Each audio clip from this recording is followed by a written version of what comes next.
Samtang sa panahon ng latest news. Diyan sa linya ng atong pag-asa Mactan, pinagi ni Sir Manny Jan Agbay. Sir Manny, good morning. Yes, Sir Ariel, good morning sa dog. Simang mga sugantig paminaw. Mo kanya itong latest with update para karong adlaw Martes, April 21, 2026. Ang easterlies ang mga po nakapagtapron din sa Bisaya, sa Mindanao, o dito sa may Southern Luzon. Nagawasan ni easterlies, wala tayong nakita o nasipatan nga low pressure area or bagyo ay doon sa sulod or gawas sa itong Philippine Area of Responsibility. Kung tungod ang easterlies, ang tibok Metro Cebu, lagit natin sa Bisaya sa sunod 24 oras. Max natin ipunta diri o generally for weather condition. Maayong tempo sa panahon gawas lang kung may mga lumalabay na ulan ug mga isolated thunderstorms hindi ka na ni easterlies. Ug para sa kemtang sa hangin ug kadagatan, ang tibok Central Visayas in terms sa hangin timoks natin og hinay ngadto nasa kasarangan nga hangin nga nagauros gikan sa silangan ngadto sa amihan ng silangan di balot sa tuwang karagatan hinay ngadto nasa kasarangan ang mga pagbalo dinhi sa Sugbo atong low tide karong alas 6:05 sa buntag, high tide alas 2:43 sa udto.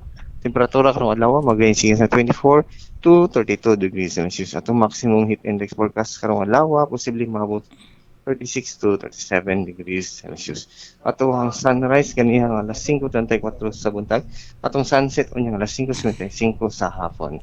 Ug atong latest update gikan diri sa butan sa pag-asa kini si Manager ng Bayan maayong buntag.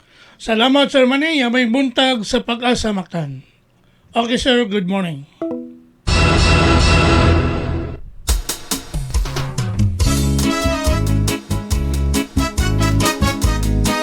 Inyog dabati ang atong dagan sa kahimtang sa panahon. Nining adlaw Martes, Pizza 21, bulan sa Abril, tuig 2026. Pinagi ni Sir Manny Jan Agbay, ang atong weather specialist gikan sa pag-asa Mactan nga naghatol sa atong dagan sa kahimtang sa panahon. Nining adlaw Martes.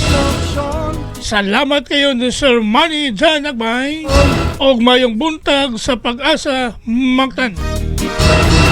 Simba sa kabisi makatunga adunay live nga misa mutambong og magamputa kung balita ning atong dakbayan mahibalo gayud ang katawhan balita sa trapiko inyong masayran sa Lapu-Lapu City TV News #1.